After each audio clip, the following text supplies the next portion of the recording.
Ամենտեղ խափում են, նույն առողջապահության ոլորտում, նույն կրթության ոլորտում, ինչ են ասում, ուսուցիչը ստանա 400,000 դրամ աշխատավարձ։ Հարցում ենք ուղարկում, պարզվում է, որ ուսուցիչների 80%-ը 100,000 դրամի սահմաններում է։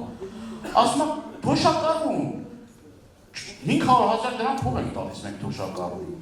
Պատկերացնում, բա հետո հասնում ես, ասում ես, հետո այդ 500,000 դրամ ստանում, ասում է, դե առողջապահությունը ասում է անվճար է, մենք հետ ենք հաշվի առնում, բայց ինչ ասեց ազգային ժողովում, ասում է, այդ 10,000 դրամ որ թոշակառում տանք, որտե է ծախսելու այդ գումարը։ Կարա ծախսել գումարը, բայց ինքը ամեն աստծու օր իրենց դաչայի ուտել խմելու վրա, մենակ ուտել խմելու վրա $5,000 փող է ծախսում։ $5,000 պատասխանատու կերպով ասում են, իրենց ուտել խմելու վրա $5,000 փող է ծախսում։ Դաչաների հետ կապված։